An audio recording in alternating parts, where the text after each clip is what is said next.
ठीक है। तो फिर आज डिस्कस करते हैं। आज हमारी जो है वो इंडियन पॉलिटी की क्लास फोर्थ होने जा रही है, और इसमें हम कवर करेंगे बहुत इंपॉर्टेंट टॉपिक और सबसे ज़्यादा परेशान करने वाला टॉपिक, वो है यूनियन एंड इट्स टेरिटरी।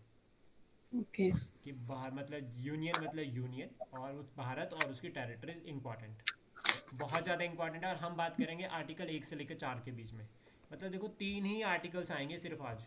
आज अगर हम पूरा इसको कवर कर देते हैं तो तीन आर्टिकल्स इसको हम डिस्कस करेंगे, बहुत ज़्यादा इंपॉर्टेंट है। यहाँ पर बताया गया है, ये जो आर्टिकल 1 से लेकर 4 है, कि भारत एक्चुअल में है क्या, भारत में कौन सी स्टेट्स है, और भारत में स्टेट्स किस तरह से नई बन सकती है, या फिर किस तरह से स्टेट्स जो है वो एस्टेब्लिश हो सकती है, या किस तरह से स्टेट्स को जो है वो रीअरेंज किया जा सकता है। ठीक है। तो इसमें एक आर्टिकल जो आपको सबसे इजीली याद हो जाएगा वो ये, कि 1 से 3 तक जितना भी 1 से 3 काम होगा ना, मतलब जितना भी 1 से 3 का आर्टिकल है, उसकी पावर सारी की सारी आर्टिकल 4 में है। अच्छा। जो पॉइंट्स हमें माइंड में रखने हैं, सबसे पहला वो ये, कि हमारे संविधान को अमेंड करने की पावर, संविधान में कुछ भी चेंज करने की पावर, वो सिर्फ पार्लियामेंट के पास है। और आर्टिकल 4, जब हम बात करते हैं यूनियन ऑन इट्स टेरिटरी, तो इस केस में जो ये पावर है ये पार्लियामेंट को देता है। तो आर्टिकल 4 इम्पावर करता है पार्लियामेंट को, कि अगर आपको कुछ भी चेंज करना है रिगार्डिंग द स्टेट्स, उनकी बाउंड्रीज, ठीक है, उनके नेम्स, या फिर कोई भी नई स्टेट बनानी है, या कोई नई स्टेट को एडमिट करना है या एस्टेब्लिश करना है, वो सब की पावर आर्टिकल 4 के अंडर आती है। और 4 के अंडर वो पावर पार्लियामेंट को दे रहा है आर्टिकल। ओके। ठीक है। अब चलते हैं पहले आर्टिकल के ऊपर। आर्टिकल 1 एक एक्सप्रेशन लेकर आता है जिसमें यह कहा गया कि इंडिया दैट इज भारत। अब काफ़ी दिन पहले न्यूज़ में ये चला था कि भारत का, इंडिया का नाम जो है वो भारत रख देना चाहिए। राइट। वो हम्म। ऑलरेडी है। हम्म। जब कॉन्स्टिट्यूंट असेंबली में ये बहस चली थी कि क्या नाम रखना चाहिए, इंडिया रहने देना चाहिए या भारत, तो उन्होंने कहा था कि India that is Bharat. Right. Bharat का मतलब ही इंडिया है और इंडिया का मतलब ही भारत है। जस्ट भारत को इंग्लिश में इस तरह से लिख देना, ये इंग्लिश में चेंज नहीं हो जाएगा, मीनिंग सेम रहने वाला है। कि इंडिया दैट इज भारत, वो क्या है, एक यूनियन ऑफ स्टेट्स है, rather than federation of states. Yes sir. यहाँ पे कंसेप्ट आते हैं यूनियन ऑफ स्टेट्स और फेडरेशन ऑफ स्टेट्स, दो इंपॉर्टेंट कंसेप्ट। अब इनको देखो समझने के लिए, ये बहुत ज़्यादा इंपॉर्टेंट है। यूनियन ऑफ स्टेट्स का मतलब क्या हो गया, कि सारी स्टेट्स मिली और उन्होंने क्या किया, एक यूनियन बना ली, जिसमें स्टेट्स ने क्या किया, कोई एग्रीमेंट साइन नहीं किया। उन्होंने कहा कि हम अपनी इच्छा से आ रहे हैं और हम सेंटर को एक्सेप्ट करते हैं, मतलब हमें जो है वो एक सुपीरियर बॉडी को एक्सेप्ट करते हैं और हम एक नेशन बन रहे हैं।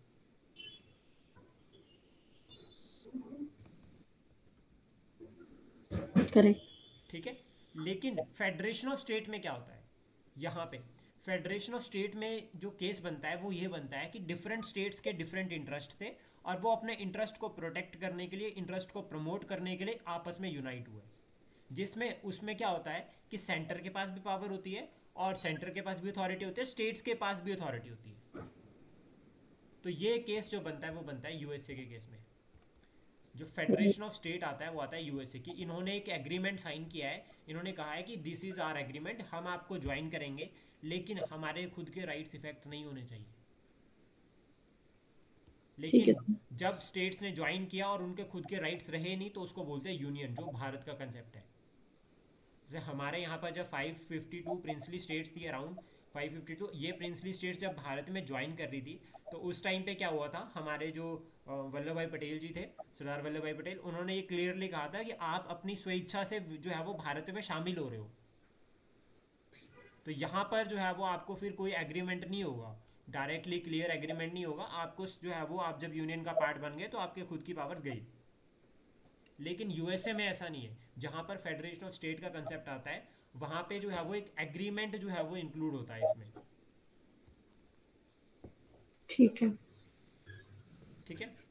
तो यूनियन ऑफ द स्टेट में जो है वो, यूनियन मतलब संघ, एक परिवार, जब सारी स्टेट्स एक परिवार बना रही है। और फेडरेशन ऑफ द स्टेट के कंसेप्ट को हम अप्लाई करते हैं उस केस में जब हम कहते हैं कि बना तो रही है परिवार लेकिन एक एग्रीमेंट के थ्रू। यहाँ पर बी आर अम्बेडकर जी ने जब ये कंसेप्ट रखा कि भारत जो है वो यूनियन ऑफ स्टेट्स है rather than federation of state, तो उन्होंने दो रीज़न बताए। पहला कारण उन्होंने बताया कि जो भारत की स्टेट्स हैं वो कोई एग्रीमेंट के थ्रू नहीं बनी है। इंडिया भी एक फेडरेशन है, लेकिन इंडियन फेडरेशन कोई एग्रीमेंट का रिजल्ट नहीं है। स्टेट्स ने अपनी मर्जी से ज्वाइन किया है। जो प्रिंसली स्टेट्स थी उन्होंने अपनी मर्जी से जो है वो भारत जो यूनियन थी उसको ज्वाइन किया। दूसरा उन्होंने कहा कि स्टेट्स के पास कोई, जब स्टेट्स ज्वाइन कर लेती है तो उनके पास कोई अधिकार नहीं रह जाता कि वो जो है वो सेंटर से ऊपर जाएंगी या छोड़कर वापस चली जाएंगी। जैसे फॉर एग्जांपल मान लीजिए कि हैदराबाद जो है वो, चलो हैदराबाद का एग्जांपल एक थोड़ा अलग कंडीशन में चल जाएगा। हम एग्जांपल ले लेते हैं कोई एक प्रिंसली स्टेट का, फॉर एग्जांपल एक बिलासपुर। अब बिलासपुर ने क्या किया था, हिमाचल प्रदेश को ज्वाइन करने से पहले भारत को ज्वाइन किया था, भारत यस यूनियन को, संघ को ज्वाइन किया था। तो उस केस में क्या हुआ था कि क्लियरली ये बोल दिया था कि अगर बिलासपुर ने ज्वाइन करता है तो बिलासपुर के राजा की खुद की पावर्स गई, फिर वो यूनियन की मर्जी चलेगी। और फिर यूनियन ने क्या किया, 1954 में बिलासपुर को हिमाचल में ऐड कर दिया। आई होप अब ये एग्जाम, अब ये आपको क्लियर हो गया दोनों कंसेप्ट। जी। ठीक है। देन उसके बाद यहाँ पर एक कंसेप्ट आता है कि indestructible union of destructible states. ये इनडिस्ट्रक्टिबल का मतलब क्या हो गया कि जिस तरह से देखो, अब बिलासपुर के एग्जाम्पल के उसमें ही समझते हैं। बिलासपुर ने जब क्या किया, यूनियन को ज्वाइन किया, ठीक है। तो उस केस में क्या हो गया कि पहले तो ज्वाइन कर लिया तो हमने बोल दिया कि अब आप यूनियन का पार्ट बन गए, आपकी खुद की पावर्स गई। देन उसके बाद बिलासपुर को 1954 में हिमाचल में ऐड कर दिया। अब हिमाचल में ऐड किया सेंट्रल गवर्नमेंट ने, सेंटर ने ऐड किया, तो यहां से हमें पता चलता है कि स्टेट्स जो है वो डिस्ट्रक्टिबल है, कि स्टेट्स की बाउंड्रीज चेंज की जा सकती है। लेकिन वहीं जो स्टेट्स हैं वो नहीं कर सकती ऐसा कि वो सेंटर की बाउंड्रीज को चेंज करे, सेंटर को कुछ वो चेंज करे। तो यहाँ पर जो कंसेप्ट अप्लाई होता है वो होता है indestructible centre, indestructible union and destructible state. कि स्टेट्स को स्ट्रक्चर किया जा सकता है बट यूनियन सेम ही रहेगी। जो देखो अब हमारे पास कितने, अभी पहले 29 स्टेट्स थी, अब 28 हो गई। हाँ जी। ठीक है, अब 28 है। तो अभी क्या हुआ देखो, लेकिन यूनियन तो यहाँ भी सेम थी, यूनियन यहाँ भी सेम है। तो हम्म। यूनियन जहां पर सेम है दैट इज इनडिस्ट्रक्टिबल, कि वो चेंज नहीं होगी। लेकिन जहां पर स्टेट्स चेंज हो रही है वो होगी डिस्ट्रक्टिबल। अब इसके अपोजिट में ये कंसेप्ट अप्लाई होता है इंडिया में। इसके अपोजिट में जो यूएसए में कंसेप्ट अप्लाई होता है वो क्या होता है, देखो वहां पर ये कहा गया है कि यूएसए में क्या होता है, इनडिस्ट्रक्टिबल यूनियन है, लेकिन वहां पे भी स्टेट्स चेंज हो सकती है।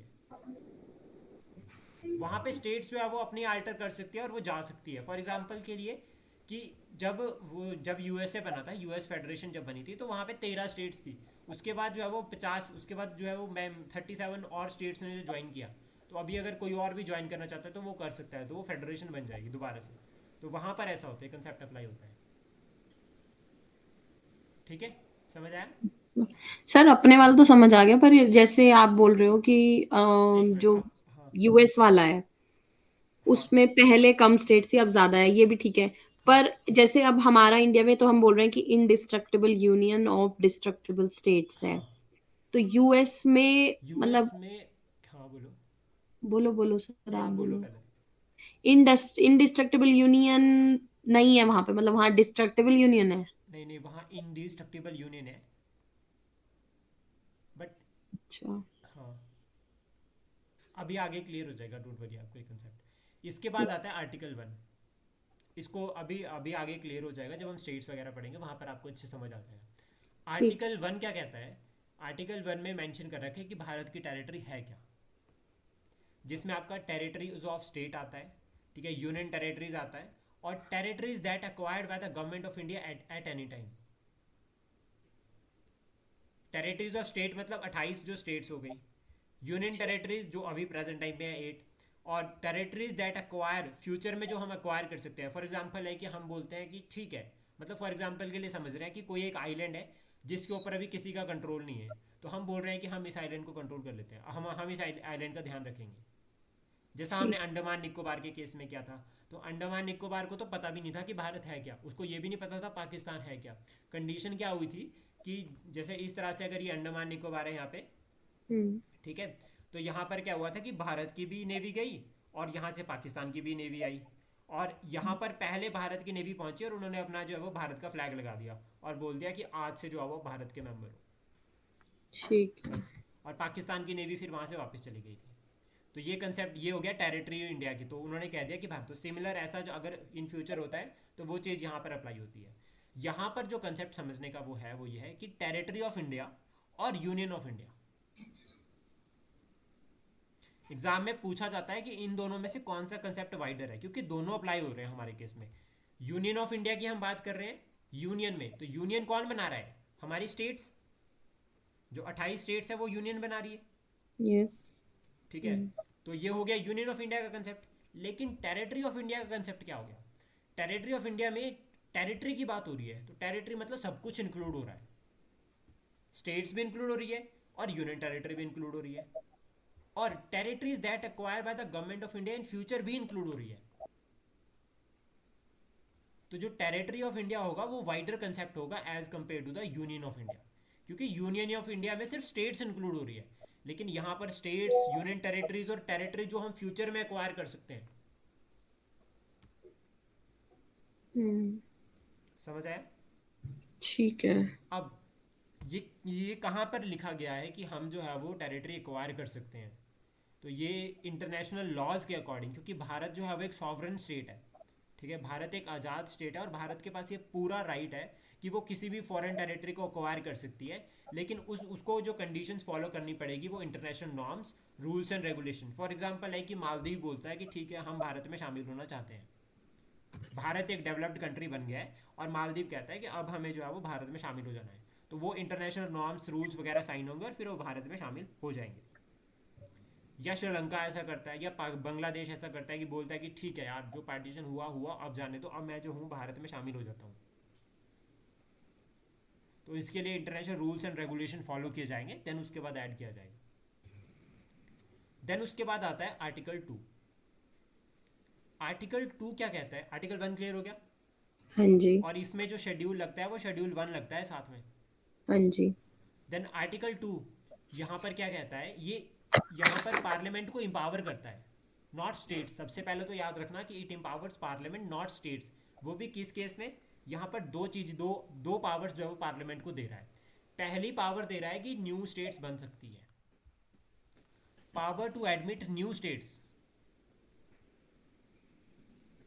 अब न्यू स्टेट्स का कंसेप्ट कैसे, देखो न्यू स्टेट्स वाला एक पहली पावर हो गया, और दूसरा हो गया power to establish new state.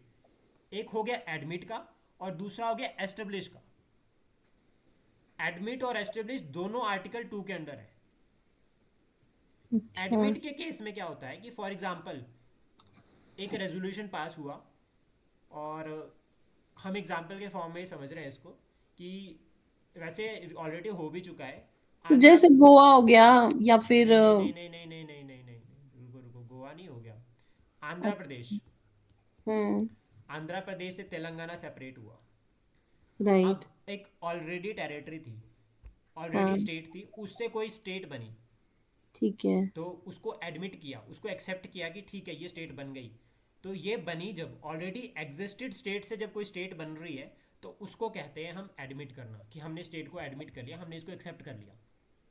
इस केस ठीक है। में क्या है, अब बनेगी क्यों, यहाँ के तेलंगाना के जो लोग थे इन्होंने डिमांड रखी कि सर हमें अलग से स्टेट चाहिए, तो सेंटर ने उनकी बात को एडमिट कर लिया। अच्छा। ठीक है। अब दूसरे केस में होता है एस्टेब्लिश्ड न्यू स्टेट्स, जब नई स्टेट्स बनी। अब वो नई स्टेट कहाँ से बनी, कि हो सकता है वो फॉरेन टेरिटरी को हमने एक्वायर किया हो, जैसे फॉर एग्जांपल गोवा। गोवा हमने हम्म। पुर्तगालियों से लिया है, फिर हमने उसको स्टेट बनाया।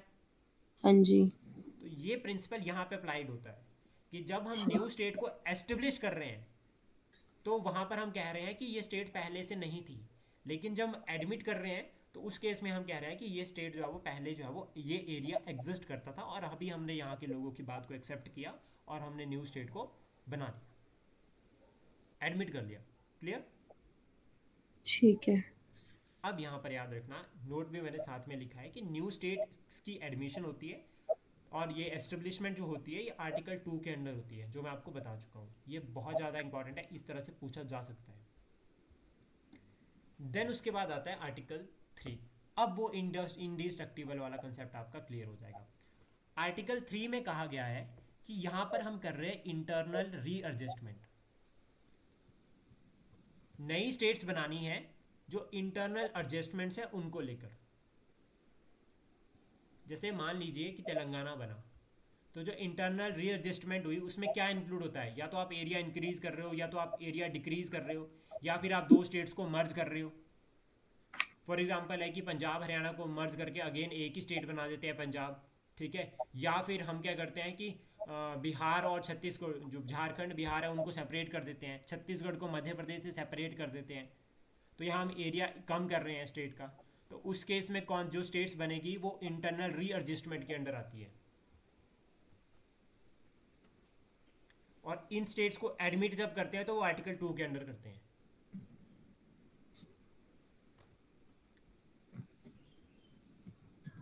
समझ आया? सर 2 और 3 में फर्क क्या है? मतलब यही कि बस हमने जो भी बाउंड्रीज एडजस्ट करानी है वो 3 के अंडर हुई, पर उसको इंक्लूड करना यूनियन में वो 2 के अंडर। हाँ, उसकी पावर वहां पर है ना, क्योंकि आर्टिकल 2 में दो पावर आ रही है, एक एडमिट करने की और एक एस्टेब्लिश करने की। ठीक है। फिर हमने आर्टिकल 3 में बोला कि एडमिट जो है वो रीएडजस्टमेंट से भी हो सकता है। और रीएडजस्टमेंट से कैसे होगा वो इन्होंने बता दिया कि अगर आप कोई दो स्टेट्स को। तेलंगाना वाला एग्जाम्पल तो सर फिर मतलब रीएडजस्टमेंट से नहीं हुआ। हाँ, रीएडजस्टमेंट हुआ, लेकिन रीएडजस्टमेंट के बाद उसको एस्टेब्लिश वो भी तो किया, एडमिट भी तो किया। ऐड भी तो किया, राइट, ठीक है। ठीक है। और फिर आर्टिकल 3 में यहाँ पे बता भी दिया है कि कौन कौन से जो आपके जो है वो यहाँ पे इंपॉर्टेंट पॉइंट्स आते हैं। ठीक है, लाइक आप अगर बाउंड्रीज को अल्टर कर रहे हो, ठीक है, इंक्रीज और डिक्रीज कर रहे हो स्टेट का एरिया। अब एक कंसेप्ट यहाँ पर याद रखना कि काम कौन कर रहा है, ये सारा काम कौन करेगा? Central government. पार्लियामेंट, ठीक है। सेंट्रल गवर्नमेंट करेगी, मेन अथॉरिटी तो उसके पास है। क्योंकि करेक्ट। जब स्टेट्स ने यहाँ पे यूनियन में शामिल हो गए तो उनके राइट्स तो चले गए थे, क्या वो कुछ नहीं कर सकते? तो यहाँ पे ना आर्टिकल 3 में दो कंडीशन अप्लाई होती है कि जो बिल इंट्रोड्यूस होगा ना, पार्लियामेंट में कुछ भी काम होता है वो बिना बिल के नहीं होता। तो जो पार्लियामेंट में बिल इंट्रोड्यूस होगा ना यहाँ पे कि हमें ये स्टेट की बाउंड्री चेंज करनी है, तो वो on the period recommendation of the president होगा। मतलब पहले प्रेसिडेंट से परमिशन लेनी पड़ेगी। अब ये करेगा कौन? फॉर एग्जाम्पल लाइक कि तेलंगाना को कोई एमपी था, तेलंगाना का कोई एमपी था जब तेलंगाना बनना था। तो इन्होंने क्या किया, इन्होंने अब अपनी, क्योंकि लोगों की बात तो एमपी रखेंगे ना पार्लियामेंट में, राइट। तो इन्होंने क्या किया, अपनी बात रखने के लिए जो है वो एक बिल लेकर आए। और उस बिल में ये कहा इन्होंने कि मुझे मेरे लोगों ने कहा है, मैं मेरे लोगों के सपोर्ट की आवाज़ को लेकर आया हूँ, उनकी जो है वो डिमांड को लेकर आया हूँ कि एक सेपरेट स्टेट बनाई जाए। अब उन्हें इस केस में पहले परमिशन लेनी पड़ेगी पार्लियामेंट की, पार्लियामेंट में प्रेसिडेंट की, बिल को रखने से पहले। अब प्रेसिडेंट की परमिशन क्यों लेनी पड़ेगी? क्योंकि हमने ये कहा है कि यूनियन एंड स्टेट्स, मतलब जो ये स्टेट्स ऐड हो रही है ये फेडरल सिस्टम का पार्ट है। सेंट्रल स्टेट क्या है? फेडरल सिस्टम है। हम्म। हमने ये कहा, तो अब वहां पर हमने ये पढ़ा था कि अगर आपको अमेंडमेंट करनी है तो उस केस में अगर फेडरल सिस्टम में अमेंडमेंट करनी है तो आपको स्टेट से पूछना पड़ेगा। तो इस केस में यहाँ पर क्या होता है कि प्रेसिडेंट क्या करता है कि जब उसको पास ये आता, जब उसके पास ये आता है ना, एमपी बोलता है कि ये अमेंडमेंट करनी है, तो प्रेसिडेंट क्या करता है, वो बिल जो है वो स्टेट लेजिस्लेचर को भेजता है कि क्या ये जो एमपी कह रहा है वो ठीक भी कह रहा है, क्या तुम जो, तो क्योंकि वो भी रिप्रेजेंटेटिव है, जो एमएलए है वो भी हमारे रिप्रेजेंटेटिव है। ऐसा तो नहीं कि ये एमपी का कुछ कुछ अपना पर्सनल इंटरेस्ट हो। तो वो एमपीज को, मतलब जो एमपी की बात को एमएलए तक से पूछने के लिए प्रेसिडेंट क्या करता है, बिल को कहाँ भेजता है? लेजिस्लेचर में भेजता है, मतलब स्टेट के पास भेजता है फॉर व्यूज। हम्म। बट लेकिन यहाँ पे जो स्टेट गवर्नमेंट वहाँ से व्यूज देती है, जो रिकमेंडेशन देती है, प्रेसिडेंट की अपनी मर्जी है एक्सेप्ट करना या नहीं करना। और अगर प्रेसिडेंट ने एक्सेप्ट नहीं किया फिर? प्रेजेंट मतलब वो व्यूज़ प्रेसिडेंट की मर्जी है। आप जैसे फॉर एग्जांपल है कि आपने मुझे कुछ सुजेशंस दिए, अब इट्स डिपेंड ऑन मी कि मैं एक्सेप्ट करूँ या ना करूँ। ठीक है, but if they reject it, if president rejects it, then it won't go to the parliament. अब सब नहीं, ऐसा कुछ नहीं है। अगर मान लो स्टेट ने बोला कि नहीं नहीं सर करना नहीं है, लेकिन प्रेसिडेंट को लगता है कि करना जरूरी है, तो प्रेसिडेंट करेगा। अच्छा। और अगर स्टेट्स बोलते हैं कि सर ये एमपी गैस ऐसे ही बोल रहा है, गलत बोल रहा है, और प्रेसिडेंट को लगता है कि ठीक है गलत बोल रहा है, तो प्रेसिडेंट नहीं करेगा। और मोस्ट प्रोबेबली केस में ऐसा होता है कि ये सब तभी होता है जब इंटरेस्ट बनते हैं, तो उसमें सेंटर और स्टेट दोनों का इंटरेस्ट होता है, तो वो करते ही हैं। हम्म, समझ आ गया? ठीक ये है। बहुत इंपॉर्टेंट है। अब यहाँ पे एक छुपा हुआ कंसेप्ट है। प्रेसिडेंट देखो, recommendation of the state legislature not binding on president of India. Hmm. मतलब union, it's a unitary feature, centre में। Strong centre. हम्म। इस तरह से ना, अगर आप जैसे यूपीएससी में जाओगे या फिर अगर आप नेक्स्ट स्टेट में भी एग्जाम देते हो, तो अगर कंसेप्ट बेस्ड क्वेश्चन बने ना, तो इस तरह से बनते हैं ठीक है। कि कौन से केस में यूनि सेंटर जो है वो स्ट्रांग हो गया। तो स्टेट की रिकमेंडेशन जब बाइंडिंग नहीं हो रही है सेंटर के ऊपर, तो या फिर प्रेसिडेंट की अपनी मर्जी है वो एक्सेप्ट करे या ना करे, तो उस केस में हमें पता चलता है कि जो सेंटर है वो क्या है, स्ट्रांग है। अब यहाँ पर आ जाएगा वो कंसेप्ट आपका कि ये जो कॉन्स्टिट्यूशन ऑथराइज करता है पार्लियामेंट को कि वो न्यू स्टेट्स बना सकता है, ये मैं आपको बता चुका हूँ। यहाँ वो प्रिंसिपल अप्लाई होता है इनडिस्ट्रक्टिबल यूनियन, कि यूनियन को चेंज नहीं किया जा सकता लेकिन स्टेट को चेंज किया जा सकता है। लेकिन यूएसए में ऐसा नहीं है, यूएसए में स्टेट्स को चेंज नहीं किया जा सकता। वहां पर सेंटर भी चेंज नहीं होगा और स्टेट भी चेंज नहीं होगा। मतलब इनडिस्ट्रक्टिबल यूनियन है और इनडिस्ट्रक्टिबल स्टेट्स ही है। स्टेट्स भी हैं, ठीक है। क्योंकि अगर मान लीजिए फॉर एग्जांपल कि वहाँ सेंट्रल जो यूएसए का जो सीनेट है, ठीक है, जो कांग्रेस है वहाँ की, हाँ वो जी। क्या करती है कि कांग्रेस यानी कि पार्लियामेंट, पार्लियामेंट क्या करती है यूएसए की जो है वो बिल लेकर आ जाती है और बोलती है कि कैलिफोर्निया की बाउंड्री हटा देनी, कैलिफोर्निया को पूरा दो स्टेट्स में मर्ज कर देना। तो कैलिफोर्निया बोलेगा कि नहीं, यू हैव नो पावर, आपके पास ये पावर है ही नहीं, आप नहीं कर सकते क्योंकि मैं भी इंडिस्ट्रक्टेबल हूँ, मेरी मर्जी है। ठीक है। आगे समझ? हम्म। देन उसके बाद आता है आर्टिकल 4। आर्टिकल 4 बोलता है कि ये सब की जो पावर है, ये जो एडमिट करना है, एस्टेब्लिश करना है, सबसे पहली बात तो ध्यान रखना कि ये आर्टिकल 368 के अंडर नहीं होगा।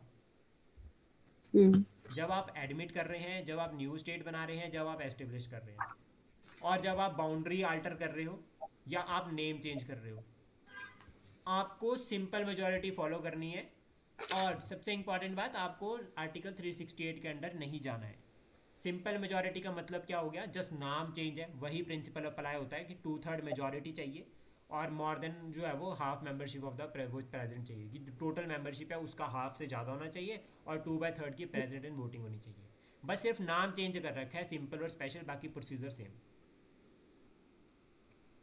ठीक है। आर्टिकल 4 क्लियर हो गया? हाँ जी सर। अब यहाँ पर एक बात ध्यान में रखना कि जब हमें इंटरनली कुछ करना है ना, तो हमें आर्टिकल 368 में नहीं जाना। लेकिन अगर फॉर एग्जांपल भारत को कोई टेरिटरी किसी कंट्री को देनी है, या कोई टेरिटरी किसी कंट्री से लेनी है, तो उस केस में आपको संविधान में अमेंडमेंट करनी पड़ेगी। क्योंकि फिर हम क्या कर रहे हैं, हमारे बेसिक स्ट्रक्चर को छेड़ रहे हैं, मतलब सॉरी, लाइक जो हमारा कॉन्स्टिट्यूशन है उसको छेड़ रहे हैं। हमने आर्टिकल 1 में कहा है ना कि इंडिया के पास इतनी टेरिटरी है, हम्म। तो फिर हमें आर्टिकल 1 में अमेंडमेंट करनी पड़ेगी, तो वहाँ पे टेरिटरी इंक्रीज होगी या डिक्रीज होगी। तो उस केस में आपको करना है तो आपको 368 आर्टिकल को फॉलो करना पड़ेगा, और कॉन्स्टिट्यूशनल अमेंडमेंट होगी कि अगर भारत को कोई भी टेरिटरी किसी फॉरेन कंट्री को देनी है या किसी फॉरेन कंट्री से लेनी है, तो उस केस में हमें क्या करना पड़ेगा, संविधान में अमेंडमेंट करनी पड़ेगी, क्योंकि जितनी भी टेरिटरी है भारत की, it's a part of our constitution. Okay. उस केस में आपको स्पेशल मेजोरिटी चाहिए, और ऐसा हमने किया भी है। जो 100th जो हमारी अमेंडमेंट एक्ट हुई थी कॉन्स्टिट्यूशन में 2015 में, उसमें हमने कुछ टेरिटरी जो है वो बांग्लादेश को ट्रांसफ़र की थी और कुछ टेरिटरी बांग्लादेश से ली थी। ठीक है। तो ये दूसरा इंपॉर्टेंट पॉइंट मैंने आपको बताया कि अगर हमें संविधान में अगर हमें किसी को भारत की टेरिटरी देनी है या लेनी है तो उस केस में हमें संविधान में अमेंडमेंट करनी पड़ेगी। ठीक समझ आ है। गया? ठीक है। अब थर्ड केस, तीसरा केस भी अप्लाई होता है। तीसरा केस अप्लाई होता है कि फॉर एग्जांपल है कि बाउंड्री डिस्प्यूट्स है, जैसा हमारा चाइना के साथ चला है, हमारा पाकिस्तान के साथ चला है। अब चाइना के साथ हमारा जो है वो जो शियाचीन वाला रीजन हो गया और जो LAC वाला रीजन हो गया वहाँ पर चला है, और अभी आजकल न्यूज़ में भी चला है ना, लाइन ऑफ एक्चुअल कंट्रोल। अब इस केस में कहा है कि यहाँ पर कोई अमेंडमेंट करने की जरूरत नहीं है, कोई भी अगर हमें करना है वो बातचीत यानी कि एग्जीक्यूटिव एक्शन के थ्रू जो है वो बाउंड्री डिस्प्यूट्स को सेटल करेंगे। ये क्वेश्चन एग्जाम में पूछा गया है, यूपीएससी में पूछा गया है कि अगर कोई बाउंड्री डिस्प्यूट है तो उसको किस तरह से सॉल्व किया जा सकता है, एग्जीक्यूटिव एक्शन से, लेजिस्लेटिव एक्शन से, अमेंडमेंट आप संविधान में कर रहे हो, या नॉन ऑफ दिस। तो इस केस में जो हम अप्लाई कर रहे हैं वो क्या अप्लाई कर रहे हैं, executive action. Sir executive action क्या हुआ? एग्जीक्यूटिव एक्शन का मतलब ये हो गया कि हम क्या कर रहे हैं, सेंट्रल अथॉरिटी जैसा होता नहीं है कि अगर बॉर्डर डिस्प्यूट हो गया तो दोनों देशों के जो प्रेसिडेंट होंगे या प्राइम मिनिस्टर होंगे आपस में बातचीत करेंगे, जनरल्स, मिलिट्री जनरल्स बात करेंगे, सेटल डाउन करने की कोशिश करेंगे। होता नहीं है कि टॉक्स, जैसा हमारा स्टैंड ऑफ चाइना के साथ लगा था तो डिफरेंट डिफरेंट टॉक्स हो रही थी मिलिट्री जनरल्स के बीच में। हम्म। तो वो बातचीत जो हमारे बड़े लाइक जो लीडर्स हैं जो एग्जीक्यूटिव करती है, एग्जीक्यूटिव यानी कि लाइक प्रेसिडेंट हो गया या फिर प्राइम मिनिस्टर हो गया या डिफेंस मिनिस्ट्री हो गया। फॉर एग्जांपल कि चाइना पाकिस्तान, चाइना और इंडिया के बीच में डिस्प्यूट चला था, दोनों के डिफेंस मिनिस्टर्स मिले, उन्होंने चाय नहीं पी होगी, वो जो मिले ना उस प्रोसेस को बोलते हैं एग्जीक्यूटिव एक्शन। ठीक है। ठीक है, ये क्लियर हो गया। ठीक है। देन उसके बाद हम बात करते हैं एवोल्यूशन ऑफ स्टेट की, स्टेट्स बनी किस तरह से। यहाँ तक पूरा समझ आ गया ना मैम? हाँ जी। एवोल्यूशन ऑफ स्टेट्स में क्या होता है यहाँ पे कि पहले भारत जब आज़ाद हुआ 1947 में, तो यहाँ पर जो है वो 552 प्रिंसली स्टेट्स थी अराउंड। उसमें से जो है वो यहाँ पर 549 स्टेट्स ने भारत को ज्वाइन कर लिया, जो यूनियन थी उसको ज्वाइन कर लिया अपनी इच्छा से। उन्होंने कहा कि ठीक है हम एग्री करते हैं, और अगर ये चीज़ नहीं होती ना तो हमें बिलासपुर जाने के लिए भी पासपोर्ट लेना पड़ता, वीज़ा लगाना पड़ता। यहाँ से नालागढ़ जाने के लिए भी वीज़ा लगाना पड़ता, सोलन में अलग राजा और हर मोड़ पे दूसरा राजा होता। हम्म। कांगड़ा में तो हर आई थिंक शायद 3-4 घर छोड़ के ही राजा होता, हम्म। इतने छोटे छोटे राजा बन जाते थे। तो ये पॉसिबिलिटी हो सकती थी। तो ये सबको ख़त्म किया किसने कि ये जो 549 प्रिंसली स्टेट्स थी इन्होंने तो ज्वाइन कर लिया। मैटर फंस गया 3 केस में, हैदराबाद, जम्मू कश्मीर और जूनागढ़। ये मैं आपको इंडिया पोस्ट इंडिपेंडेंस में करवाऊंगा और मैं इसकी क्लासेस लूंगा, क्योंकि ये बहुत ज़्यादा इंपॉर्टेंट है। क्वेश्चन अब यहाँ से पूछे जा रहे हैं। जब हैदराबाद का एक्शन हुआ ना, तो हैदराबाद जब सरदार वल्लभ भाई पटेल जी गए, अब यहाँ पे क्या था, यहाँ पे निज़ाम था मुस्लिम, हम्म। लेकिन जो पॉपुलेशन थी वो थे हिंदू। दोनों हम्म। यहाँ पे भी हिंदू हिंदू भी थे और मुस्लिम भी थे। लेकिन यहाँ पर क्या था कि हैदराबाद ने पता क्या बोला कि मुझे ना इंडिपेंडेंट इंडिपेंडेंट रहना है, ना मुझे पाकिस्तान को ज्वाइन करना और ना मुझे भारत को ज्वाइन करना। अब ऐसा क्यों हुआ था, क्योंकि 1947 के एक्ट में ये कहा गया था कि ये दो यूनियन, दो दो डोमिनियन बन रहे हैं, एक इंडिया और एक पाकिस्तान, और जो प्रिंसली स्टेट्स हैं उनकी मर्जी है, आइधर वो ज्वाइन कर सकते हैं इंडिया को, आइधर वो ज्वाइन कर सकते हैं पाकिस्तान को, और इंडिपेंडेंट भी रह सकते हैं। इंडिपेंडेंट भी रह तो सकते ये हैं, जो यस। हैदराबाद वाले भाई साहब थे इन्होंने कहा कि मुझे तो इंडिपेंडेंट रहना है। अब एक तरफ से कहा इन्होंने इंडिपेंडेंट रहना है, दूसरी तरफ से पाकिस्तान की तरफ को टर्न करने लग गए। जब ऐसा देखा तो सरदार वल्लभ भाई पटेल जी ने कहा कि देखो आप रह रहे हो सेंटर ऑफ द अथॉरिटी, मतलब आप पूरे भारत के मध्य में बैठे हो, ठीक है, आपको हम स्पेस जाने के लिए रास्ता नहीं देंगे। आप जाओगे कैसे? जब बातचीत करने के लिए गए कि आप बोल रहे हो इंडिपेंडेंट रहना है, चारों तरफ से तो भारत है, हम आपको हब एयर बाय एयर भी नहीं जाने देंगे, कहाँ से जाओगे? नदी आपके पास कोई है नहीं जिसमें से तैर के आप निकलोगे। और फिर वो बोलते हैं कि मुझे पाकिस्तान ज्वाइन करना है। ये तो छोड़ो, इन्होंने बोला कि फिर मुझे आप एक लाइन दे दो, एक रास्ता दे दो, कॉरिडोर बना दो पाकिस्तान की तरफ को। इन्होंने मना, इंडिया ने क्लियरली मना कर दिया। फिर यहाँ पे क्या हुआ, यहाँ पे हुआ police action. Police action, operation polo, लिख लो ये साथ में, ऑपरेशन पोलो छोटे एग्जाम्स में पूछा जाता है ये, ऑपरेशन पोलो। और पुलिस एक्शन यहाँ पे क्या हुआ कि ये जो एक कंडीशन क्रिएट करी गई, जो पुलिस थी ना, आर्मी को पुलिस की ड्रेस पहना दी। जो हिस्टोरियंस क्लेम करते हैं यहाँ पे। देखो, आर्मी को पुलिस की ड्रेस पहना दी, उसके बाद उतार दिया हैदराबाद में कि पुलिस एक्शन। क्यों? सबसे पहले इंटरनेशनली ये खबर बना दी कि हैदराबाद में एक आर्मी है रजाकाज, ये जो निज़ाम की आर्मी थी रजाकाज, ये बहुत एट्रोसिटीज़ कर रही है। और वो कर भी रही थी एट्रोसिटीज़, वो मुस्लिम्स थे और हिंदूज को मार रहे थे। तो ये जो पुलिस एक्शन हुआ, यहाँ पर जो आर्मी थी इन्होंने रजाकाज को सरेंडर करने के लिए फोर्स किया। जब सरेंडर कर दिया तो यहाँ से जो हैदराबाद थे के निज़ाम थे वो भी सरेंडर करके भागे, वो भागे। अब उस केस में यहाँ पे क्या हुआ कि हैदराबाद, अब हमने क्या किया, पुलिस एक्शन के थ्रू हैदराबाद को कंट्रोल में तो कर लिया, लेकिन फिर सरदार पटेल जी ने कहा कि नहीं, हम ऐसे ऐड नहीं करेंगे इसको, हम लोगों की परमिशन लेंगे यहाँ पे। और लोगों ने जो है वो कहा कि हमें जो है वो वोटिंग हुई और लोगों ने कहा कि हमें भारत में शामिल होना है, और हैदराबाद को इस तरह से भारत में शामिल कर लिया गया 1948 में। देन उसके बाद आता है जूनागढ़। जूनागढ़ का जो केस था वो था ऐसा कि यहाँ पे हुआ था रेफरेंडम।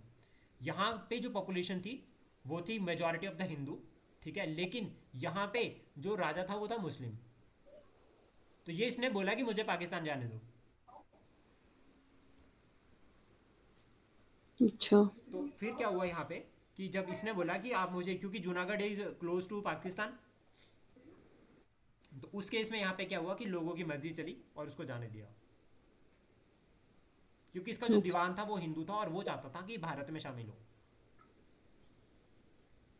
और ओके। रेफरेंडम के थ्रू लोगों की मतलब जनमत हुआ, लोगों ने कहा कि हमें भारत में शामिल होना है, और जूनागढ़ को ऐड कर दिया।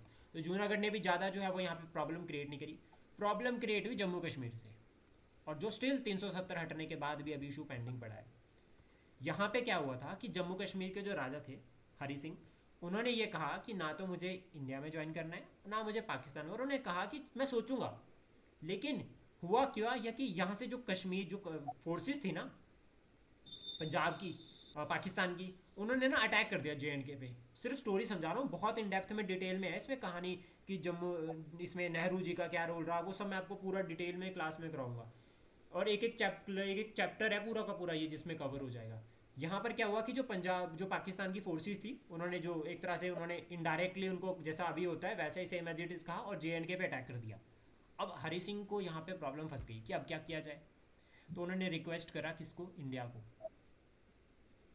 कि सर हेल्प करो, पाकिस्तानी फोर्सेस आ गई है, मेरी टेरिटरी चल जाएगी। तो इंडिया ने बोला कि हम तभी हेल्प करेंगे अगर आप इंस्ट्रूमेंट ऑफ असेशन साइन करोगे, आप ये एक्सेप्ट करोगे कि आप भारत में विलय होना चाहते हो। तो यहाँ पे 3 कंडीशंस को अप्लाई किया गया उन्होंने, इनकी जो कंडीशंस थी कि ठीक है स्पेशल जो है वो आपका जो है वो संविधान रहेगा। और ये सब जो है वो 1948-49 में हुआ है। ये कंडीशंस को एक्सेप्ट किया गया यहाँ पे, और उसके बाद भारत की जो फोर्सेस थी वो जो वहाँ पर जो है वो भेजी गई, और यहाँ पर वो है वो डिफीट, मतलब जो है वो पाकिस्तानी जो फोर्सेस थी उनको फिर वो पीछे हटना पड़ा। और यहाँ पे नेहरू जी से थोड़ी सी गलती हो गई, गलती भी नहीं कहेंगे हम इसको, कि उस टाइम प्रेशर इतना ज़्यादा था। एक तो हमने हैदराबाद को इस तरह से अनेक्स किया था और जूनागढ़ को हमने कैप्चर किया था, तो कहीं ना कहीं हमें इंटरनेशनल प्रेशर बहुत ज़्यादा था। तो नेहरू जी ने कहा कि हम ये केस को यूनाइटेड नेशंस में सॉल्व करेंगे, हम इसको यूनाइटेड नेशंस में सॉल्व करेंगे, और उस तरह से भारत को जो है वो, भारत में जो है वो जम्मू कश्मीर को ऐड करेंगे। लेकिन जो इशू है still pending in United Nations.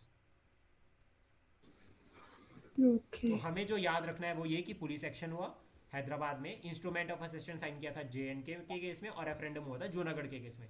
अब देखो आर्टिकल 370 हट गया है जो स्पेशल स्टेटस था, तो यहाँ से क्वेश्चन बनने के चांसेस खत्म है। तो अब यहाँ से जो जम्मू कश्मीर की पॉलिटी वाले हैं ना क्वेश्चन, वो अब आते नहीं, पहले आते थे। पहले एक तरह से आर्टिकल एक बार ये भी पूछा गया है कि कौन सा जो सेक्शन है जम्मू कश्मीर को स्पेशल पावर दे रहा है हमारे संविधान का।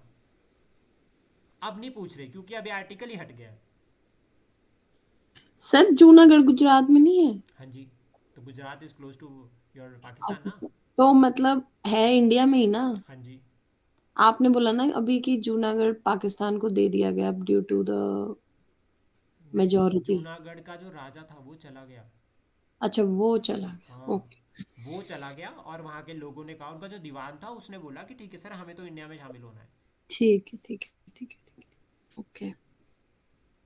Okay, clear. Instrument of session को भी हम बहुत अच्छे से डेप्थ में पढ़ेंगे। यहाँ से ना मेंस के क्वेश्चन बनने के चांसेस UPSC में तो बहुत ज़्यादा होते हैं, स्टेट वाले इतना डाली इतना अंदर पूछते नहीं है। ठीक है। तो जब ये कहानी हो गई सारी की सारी, अब प्रॉब्लम फंस गई कि ये स्टेट्स ने तो ज्वाइन कर लिया, लेकिन भाई हम्म। ऑर्गेनाइज कैसे करें इसको, कैसे बनाए स्टेट्स। तो यहाँ पे टेम्पररी रीऑर्गेनाइजेशन हुई। हमने part A, part B, part C, part D, ये स्टेट्स बना दी।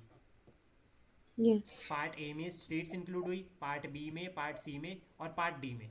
तो ये स्टेट्स हम याद रख सकते हैं यहाँ पे। तो देखो पार्ट टी में यहाँ पर आपका बिलासपुर इंक्लूड हो रहा है। हम्म।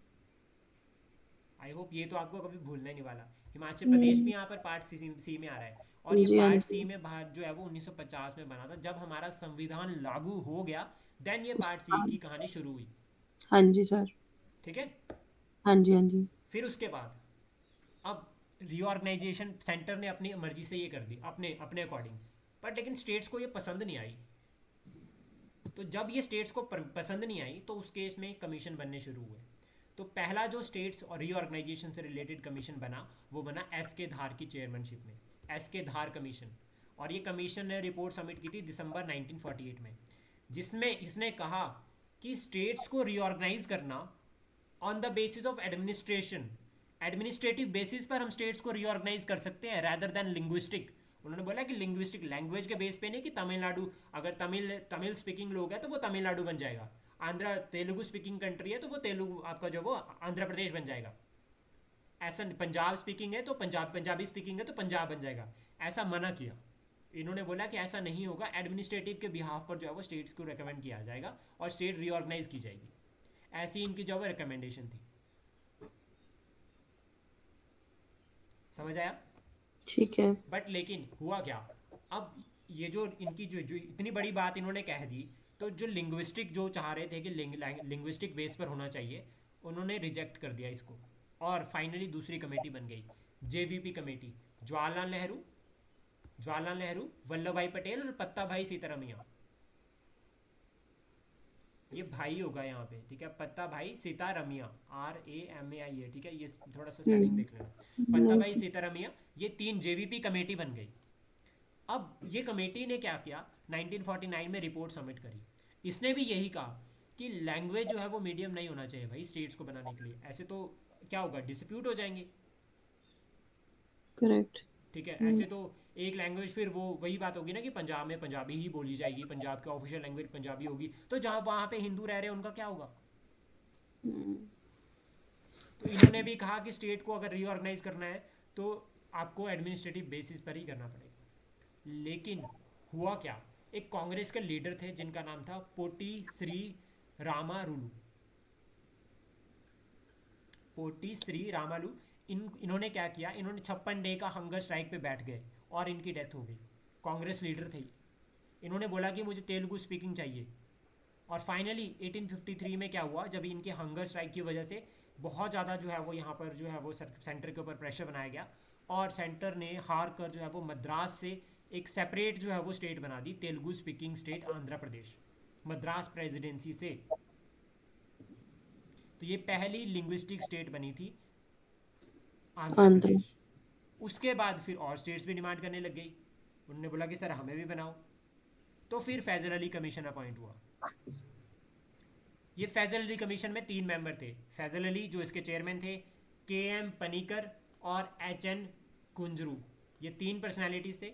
इन्होंने अपनी रिपोर्ट सबमिट करी 1955 में, और इस रिपोर्ट में कहा कि ठीक है, लैंग्वेज मीडियम हो सकता है रीऑर्गेनाइजेशन का, बट लेकिन उन्होंने कंसेप्ट किया कैंसिल कि वन स्टेट वन लैंग्वेज नहीं होगी। ऐसा नहीं होगी सिर्फ पंजाब में पंजाबी ही चलेगी। इन्होंने कहा कि हिंदी भी हो सकती है और जो है वो आपका अदर्स लैंग्वेजेस भी हो सकती है। तो इन्होंने रिजेक्ट किया, बस ये कंसेप्ट याद रखना कि वन लैंग्वेज वन स्टेट का कंसेप्ट इन्होंने रिजेक्ट किया। इन्होंने बोला स्टेट्स को रीऑर्गेनाइज करो, लेकिन ऐसा नहीं करो कि सिर्फ एक ही पे ही लैंग्वेज पे बना दो, आपको मिक्स लैंग्वेज को फॉलो करना है, ताकि सबके साथ माइनॉरिटी और मेजॉरिटी दोनों के साथ जस्टिस हो सके। तो ये 3 कमीशंस के और कमेटीज़ के बाद जो है वो फाइनली जो है वो स्टेट्स को रीऑर्गेनाइज किया गया। और इनकी रिकमेंडेशंस जो थी उसमें एक तो लिंग्विस्टिक का इन्होंने कहा, कल्चरल का हमें ध्यान रखना है कि कल्चर की, मतलब जैसे स्टेट्स को अगर ऑर्गेनाइज करना है तो आप कल्चर का ध्यान रख सकते हो। फॉर एग्जांपल लाइक कि तमिलनाडु की अगर हम बात करें तो तमिल का कल्चर वहाँ पे प्रमोट किया जाता है, तमिल के कल्चर पर स्टेट बनी, तो लैंग्वेज के साथ कल्चर भी माइंड में आ गया। फाइनेंशियल एंड इकोनॉमिक एडमिनिस्ट्रेटिव में कंसिडरेशन करी, जैसा मुंबई महाराष्ट्र स्टेट बनी। और उसके बाद वेलफेयर ऑफ द पीपल को भी आपको माइंड में रखना है कि हमें माइनॉरिटी और मेजॉरिटी दोनों का जो वेलफेयर करना है। साथ में हमें ये भी ध्यान देना है कि यूनिटी और जो सिक्योरिटी है वो भी प्रमोट हो। ऐसा ना हो कि हम स्टेट्स को इस तरह से डिवाइड कर दें कि स्टेट्स जो है वो अलग अलग डिमांड करने लग जाए कि हमें जो वो भारत से अलग होना है। जैसा फॉर एग्जांपल खालिस्तान की डिमांड आजकल होती है कि हमें अलग हम्म। से एक स्टेट चाहिए, एक नेशन चाहिए। हालांकि ऐसा पॉसिबल ही नहीं हो सकता, क्योंकि जब पंजाब ने ज्वाइन किया था, ठीक है, भारत को, तो वहाँ पर ये क्लियर हो गया था। जब पंजाब की प्रिंसली स्टेट्स ने ज्वाइन किया था तो वो क्लियर था कि वो अब जो है वो क्या है, डिस्ट्रक्टेबल है, इनडिस्ट्रक्टेबल नहीं है। क्लियर। क्लियर। देन इसके बाद जो रिजल्ट आया यहाँ पे, वो आया स्टेट रीऑर्गेनाइजेशन एक्ट 1956, जिसमें part B, A B C D वाला जो सिस्टम था उसको अबॉलिश कर दिया गया। और यहाँ पे जो बनी, वो बनी आपकी 14 स्टेट्स और 6 यूनियन टेरेटरी जो बनी थी सबसे पहले। तो इसमें हिमाचल प्रदेश और मणिपुर और त्रिपुरा, ये नाम याद रखना, तीनों के तीनों ये क्या थे, पहले यूनियन टेरेटरी थे। क्वेश्चन बनता है पेपर में कि कौन सी स्टेट जो है वो स्टेटहुड बनने से पहले, उसको फुल स्टेटहुड बनने से पहले जो है वो एक यूनियन टेरिटरी रही है। तो ये जो है वो तीन आगे यूनियन टेरिटरी, आगे भी बहुत सारी जो है वो इसमें आती है। इसकी एक लिस्ट बनाना अलग से, ठीक है। क्वेश्चन हम्म। बनता है इस तरह से पेपर में। तो ये 14 स्टेट्स बन गई, जिसमें आंध्र प्रदेश, आसाम, बिहार, बॉम्बे, देखो बॉम्बे है, महाराष्ट्र और गुजरात नहीं है। जम्मू एंड हम्म। कश्मीर, केरला, मध्य प्रदेश, मद्रास, मैसूर, उड़ीसा, पंजाब और राजस्थान, उत्तर प्रदेश और वेस्ट बंगाल। तो ये इंपॉर्टेंट 14 स्टेट्स और 6 यूनियन टेरेटरीज जो उस टाइम पे थी। और हिमाचल प्रदेश 1956 में यूनियन टेरेटरी बन गया था। क्लियर। यस। देन उसके बाद 1956 के बाद जो स्टेट्स बनी, तो उसमें सबसे पहले बनी 1960 में महाराष्ट्र और गुजरात, जिसमें बॉम्बे की डिवीज़न करी, और गुजरात जो है वो 15वीं स्टेट बनी थी। उसके बाद दादरा एंड नगर हवेली, ये पुर्तगालियों से लिया हमने 1961 में, और इसके लिए हमने संविधान में अमेंडमेंट की है। क्लियर हो गया वो कंसेप्ट। हाँ आर्टिकल जी। 368 में अमेंडमेंट की हमने। देखो कॉन्स्टिट्यूशन यहाँ नहीं करा हमने, यहाँ पे हमने बॉम्बे को क्या किया, रीअरेंज किया, बॉम्बे को तोड़ दिया गुजरात और महाराष्ट्र में। लेकिन यहाँ पर हमने क्या अप्लाई किया, यहाँ पर हमने अप्लाई किया 368 को। मुझे बताओ, पहले केस में सिंपल मेजोरिटी होगी, इस वाले केस में सिंपल मेजोरिटी होगी, स्पेशल मेजोरिटी होगी? सर उसमें सिंपल होगी। इसमें सिंपल होगी, ओके। हाँ जी। देन उसके बाद 1961, 1961 में गोवा, दमन and Diu, 12th constitutional amendment act 1962। Again हमने यहाँ पर क्या किया, कॉन्स्टिट्यूशन में अमेंडमेंट किया। फिर गोवा को हमने स्टेटहुड कब दिया, 1987 में। तो ये भी याद रखना बहुत जरूरी है, इस बार भी इस तरह से क्वेश्चन पूछे गए हैं। अभी हुई भी थी ना उनकी स्टेटहुड डे भी था कुछ टाइम पहले। हाँ। उसके बाद 1962 में पुडुचेरी यानी कि पौंडुचेरी को, इसको अक्वायर टेरिटरी कहा गया है। हम्म। हमने इसको कहाँ से लिया, फ्रांस से। चार थी ना ये, हाँ करिकल, जी। माहे, पौंडुचेरी और गोवा। कराइकल, माहे, पौंडुचेरी, यनम, ये चार जो है वो ये पौंडुचेरी का पार्ट थी जो फ्रांस में था, ये फ्रांस के कंट्रोल में फ्रेंच था ना। फ्रेंच टेरिटरी, हाँ। Okay okay. तो ये फ्रेंच कंट्रोल में था। आपको कल ये याद होना चाहिए कि कौन सी कहाँ, कौन सी स्टेट में है। कल मैं ठीक है। सबसे पहले सुनूंगा, खुद ही सुना देना सबसे पहले, ठीक है कल।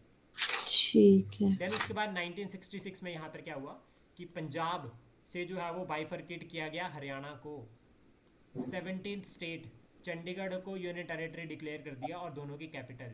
अब यहाँ पे ध्यान रखना, यहाँ पे भी कौन सी अमेंडमेंट हुई, सिंपल या स्पेशल? सिंपल। क्या संविधान में अमेंडमेंट करी? नहीं। नहीं।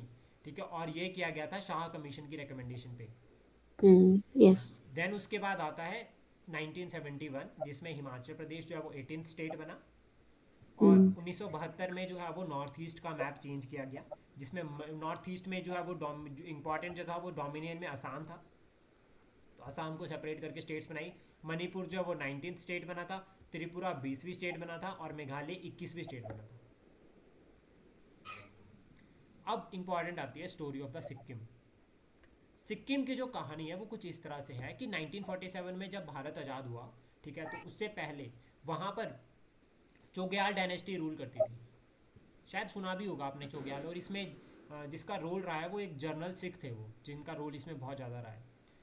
हम्म। और 1947 में क्या हुआ कि जब सिक्किम जो है वो एक प्रिंसली स्टेट था, ठीक है। और ब्रिटिश के बाद, ब्रिटिश भी इसको एज अ प्रोटेक्टरेट स्टेट रखते थे, तो भारत ने भी यही कहा कि हम इसको क्या करेंगे, प्रोटेक्टरेट स्टेट बनाएंगे, हम इसको प्रोटेक्ट करेंगे सिक्किम को, ऐसा कहा। और 30, लेकिन ऐसा कब तक करते, कब तक सिक्किम को प्रोटेक्ट करके रखते। तो भारत ने ये डिसाइड किया 1974 में कि हमें क्या करना है, हम भारत यानी कि हमारी सेंट्रल गवर्नमेंट ने डिसाइड किया, हमें संविधान में अमेंडमेंट करी और सिक्किम का जो प्रोटेक्टरेट स्टेटस था इसको बना दिया एसोसिएट स्टेट। तो पहले ये याद रखना कि 35वीं अमेंडमेंट करी संविधान में, तो उस केस में हमने क्या किया, सिक्किम को एसोसिएट स्टेट बनाया ठीक है। कि ये अब प्रोटेक्टरेट नहीं है, अब हम इसको बचा नहीं रहे भाई, ये हमारी टेरिटरी का पार्ट है। फिर उसके बाद रेफरेंडम करवाया। ये रेफरेंडम में जो है वो जर्नल का रोल बहुत इंपॉर्टेंट रहा है। हमने ये कहा कि जो ये चोग्याल का जो इंस्टीट्यूशन है, ये सिक्किम में बहुत ज़्यादा नुकसान कर रहा है। तो हमने लोगों की मर्जी लेनी है कि लोग, क्या लोग, सिक्किम के लोग भारत में शामिल होना चाहते हैं। तो उन्होंने कहा कि जी हाँ, हम शामिल होना चाहते हैं। तो फाइनली 36th अमेंडमेंट एक्ट हुआ 1976 में, विद सिंपल मेजोरिटी या special majority, special. Special majority. Special majority हुई क्योंकि हम संविधान में अमेंडमेंट कर रहे हैं अंडर आर्टिकल 368 के अंदर। फिर अमेंडमेंट हुआ और सिक्किम को जो है वो इंटीग्रल पार्ट जो है वो बना दिया। और 36th जो अमेंडमेंट हुआ था 1976 में, इससे सिक्किम को जो है वो फुल फ्लैश्ड स्टेट बना दिया। लेकिन हमने क्या किया, हमने सिक्किम को एक special category, special provision category में रखा, और हमने एक न्यू आर्टिकल ऐड किया 371F। और इसको FS से याद रखना, या SF से भी याद रख सकते हैं, कि हमने क्या किया, सिक्किम को फर्स्ट पोजीशन दी, पहले जो है वो हमने सिक्किम को जो है वो रिस्पेक्ट दी। इसको याद करने की ट्रिक है सिर्फ ये। और 371F जो है वो ऐड किया। ये 371 वाला आर्टिकल मैम आपको याद होना चाहिए कल। 371 से लेकर आपको यहाँ J तक याद करना है, अच्छा। A से लेकर J तक है ये। इसके रिगार्डिंग एक वीडियो देखना, मैंने बना रखी है, मैं आपको भी शेयर कर दूंगा। और वहाँ पर ये आपको क्लियर हो जाएगा पूरा का पूरा, क्योंकि यहाँ से क्वेश्चन पहले पूछे जाते थे, तो अभी भी चांस इसमें राइट में पूछा जा सकता है कि कौन सा आर्टिकल, फॉर एग्जांपल एक A B C D। जब हम यहाँ आएंगे ना, मैं ये वीडियो के लिए आपको इसलिए कह रहा हूँ क्योंकि जब हम वहाँ पहुँचेंगे ना, ताकि आपके माइंड में ऑलरेडी रहे, क्योंकि इस कॉन्सेप्ट को समझना भी बहुत ज़रूरी है कि 371 है क्या। ठीक है। उसके बाद यहाँ पे जो है वो 1987 में मिजोरम को ऐड किया गया, 23वें अमेंडमेंट एक्ट से संविधान में किया। अरुणाचल प्रदेश को ऐड किया गया 24वें अमेंडमेंट एक्ट से, और गोवा को ऐड किया गया 25वें अमेंडमेंट एक्ट से। फिर उसके बाद 2000 में, अब 2000 का केस समझना, छत्तीसगढ़, झारखंड और उत्तराखंड ये तीन बनी। छत्तीसगढ़ को मध्य प्रदेश से हटा बनाया, झारखंड को बिहार से बनाया, और उत्तराखंड को यूपी से बनाया। ये आपको पता होगा। Yes sir. अब उस केस में क्या हमने संविधान में अमेंडमेंट किया? नहीं क्या। नहीं किया। देन उसके बाद आता है 2014, जिसमें हमने तेलंगाना को जो है वो आंध्र प्रदेश से सेपरेट किया, संविधान में अमेंडमेंट किए बिना। फिर हमने क्या किया, 2019 में जम्मू कश्मीर को बायफर्केट किया यूनियन और दो यूनियंस में, जिसमें जम्मू कश्मीर और लद्दाख। एक तो हमने 371 को 370 को हटाया, और दूसरा हमने जम्मू कश्मीर को सर डिवाइड कर एक दिया। मिनट, जो ऊपर गोवा लिखा है वो तो हमने 61 में ऐड किया था ना। एक्वायर किया था गोवा एज यूनियन टेरेटरी, अच्छा।